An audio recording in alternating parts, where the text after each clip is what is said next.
अस्सलामुअलैकुम। इस वीडियो के अंदर हम डिस्कस करेंगे neuro anatomy of brain stem. Particularly इस वीडियो के अंदर हम एक ओवरव्यू लेंगे और बेसिक लेंगे कि what is brain stem, where is the location of brain stem and why brain stem is so fascinating and important structure of brain. तो this video is only introduction, और इस वीडियो के बाद हम नेक्स्ट वीडियोज़ के अंदर हम discuss करेंगे सेपरेटली, हम डिस्कस करेंगे neuro anatomy of medulla oblongata, pons and the mid brain. तो this video is only introduction. हमें पता है कि जो ब्रेन स्टेम है वो प्रेजेंट होता है इन द पोस्टीरियर क्रेनियल फोसा। अगर हम स्कल को देखें, ये स्कल है हमारे पास, इस स्कल के फ्लोर के अंदर, ये फ्लोर है स्कल का, इस फ्लोर के अंदर 3 क्रेनियल फोसा प्रेजेंट होते हैं। Anterior cranial fossa anterior side पर सुपीरियरली प्रेजेंट होता है, और फ्रंटल बोन है मोस्टली फॉर्म इथोमाइड बोन मिड के अंदर प्रेजेंट है, ये फॉर्म कराते हैं एक डिप्रेशन, और यहाँ पर प्रेजेंट है, इसे हम कहते हैं एंटीरियर क्रेनियल फोसा। इस एंटीरियर क्रेनियल फोसा के थोड़ा सा नीचे की तरफ जाएंगे तो हमें ये जो इस फिनाइड और टेम्पोरल बोन एक डिप्रेशन बना रहे हैं, इसको हम कहते हैं मिडल क्रेनियल फोसा। और मिडल क्रेनियल फोसा के बाद हम ये जाएंगे ऑसिपिटल बोन पोस्टीरियरली प्रेजेंट है, इस वाले डिप्रेशन को हम कहते हैं posterior cranial fossa.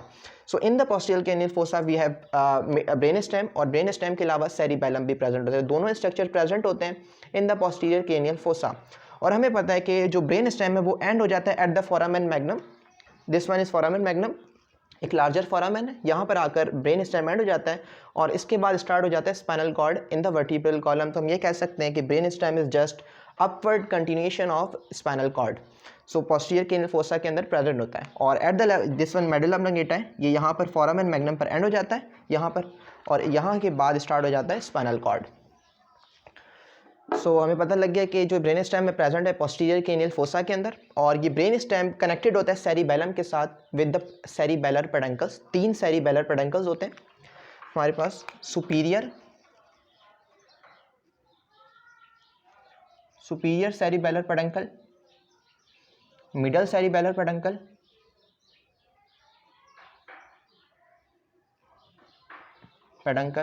And inferior cerebellar peduncle. इन 3 पेडंकल्स की वजह से जो ब्रेन स्टेम है वो कनेक्टेड है विद द सेरिबेलम, और जो इन्फॉर्मेशन आ रही होती है ब्रेन स्टेम के अंदर जो जानी होती है सेरिबेलम में, वो थ्रू दीज पेडंकल्स इंटर कर जाती है, फाइबर्स इंटर कर जाते हैं इनटू द सेरिबेलम। और हमें पता है कि ब्रेन के अंदर कुछ कैविटीज़ प्रेजेंट होती हैं जिन्हें हम कहते हैं वेंट्रिकल्स, और इन वेंट्रिकल्स के अंदर CSF प्रेजेंट होता है। अगर हम सेरिब्रल कॉर्टेक्स को अगर हम कट करें, सेरिब्रम के सेरिब्रल कॉर्टेक्स को, तो वहाँ पर प्रेजेंट होती हैं lateral ventricles, first and second ventricle. अगर हम थैलेमस को कट करें, राइट और लेफ्ट थैलेमस को कट करें, तो इन बिटवीन द थैलेमस हमें मिलता है third ventricle, lateral ventricles first and second in the cerebral cortex, third ventricle between the right and left thalamus, और fourth ventricle present होता है between the lower pons and upper medulla और posterior, और उसके बाद हमारे पास cerebellum। तो cerebellum, pons और medulla के दरमियान fourth ventricle present होता है, और इन ventricle के अंदर CSF present होता है। तो keep in mind कि pons और medulla को जब हम डिस्कस करेंगे तो वहाँ पर fourth ventricle present होगा, और pons और medulla फॉर्म कराते हैं floor of the fourth ventricle, ठीक, floor of fourth ventricle।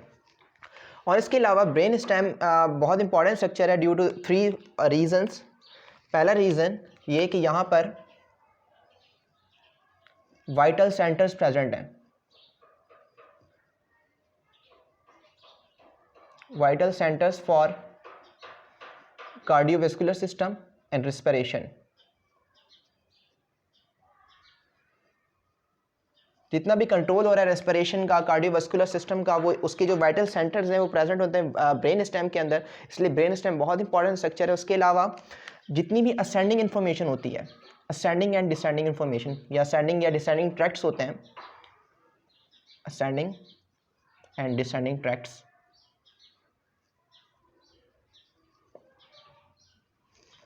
तो असेंडिंग और डिसेंडिंग ट्रैक्ट जो कैरी कर रहे होते हैं सेंसरी और motor information to and away from the brain, वो ट्रांसफर्स करते हैं, वो मूव करते हैं from the brain stem up to the cerebral cortex और सेरिबेलम, और जो इन्फॉर्मेशन यहाँ से आ रही होती है वो थ्रू स्पाइनल कॉर्टेक्स जाती है थ्रू दिस ब्रेन स्टेम। तो ब्रेन स्टेम बहुत इंपॉर्टेंट स्ट्रक्चर है। अगर किसी किस्म का डैमेज होगा ब्रेन स्टेम को, तो all the descending and ascending information towards the body periphery will be lost.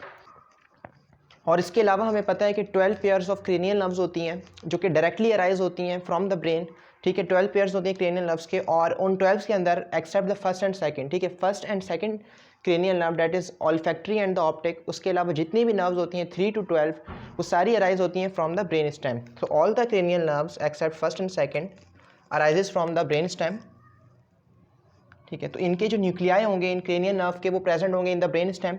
तो cranial nerve nuclei third cranial nerve से लेकर 12th cranial nerve except the first and second arises from the brain stem. और इसके इस तरीके से हम याद कर सकते हैं 3 और 4 क्रेनियल नर्व अराइज होते हैं मिड ब्रेन से। ठीक है, third and fourth cranial nerve arise from the mid brain.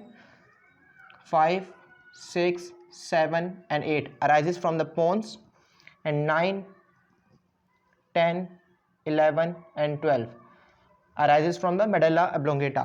और ये जो सारी cranial nerves हैं वो arise हो रही हैं on the ventral aspect of the brain stem, यानी ventral anterior aspect या ventral aspect से सारी cranial nerve arise होती हैं except the fourth। जो फोर्थ नर्व होती है ट्रोक्लियर नर्व वो अराइज होती है from the dorsal aspect of mid brain. ठीक, except the fourth cranial nerve all the cranial nerve arise from the ventral aspect. तो जब हम डिस्कस करेंगे इनको मेडुला की न्यूरोएनाटॉमी को पॉन्स और मिड ब्रेन की, तो वहाँ पर हमें मेडुला में हमें 9, 10, 11, 12 क्रेनियल नर्व्स के न्यूक्लियाई मिलेंगे। In the pons 5, 6, 7, 8 and the mid brain 3, 3rd and 4th cranial nerves के न्यूक्लियाई हमें वहाँ पर मिलेंगे। तो कीप इन माइंड कि ये कौन कौन सी क्रेनियल नर्व्स प्रेजेंट होती हैं किस रीजन के ब्रेन स्टेम के अंदर। इसके अलावा अगर किसी किस्म का भी डैमेज होता है ब्रेन स्टेम को, तो all the vital centre for CVS and respiration will be lost, ascending and descending tracts will be lost, and cranial nerve nuclei 3 to 12 will be lost। तो इस कंडीशन को हम कहते हैं brain death. So brain death is nothing but the damage to spinal cord is called brain death. Brain, और इस brain death के अंदर all the connection of the body periphery and the brain will be lost, क्योंकि ascending descending tract lost हो गए, सारे brain के function lost हो जाएंगे और ये फैटल होता है। ब्रेन स्टेम की कोई भी इंजरी हो वो फैटल हो जाती है क्योंकि these all centres will be lost. और इसके अलावा जब भी हम डिस्कस करेंगे नेक्स्ट वीडियो के अंदर ब्रेन स्टेम को डिस्कस करेंगे नेक्स्ट वीडियो के अंदर, तो हम ब्रेन स्टेम को अंडर 2 मेन हेडिंग डिस्कस करते हैं।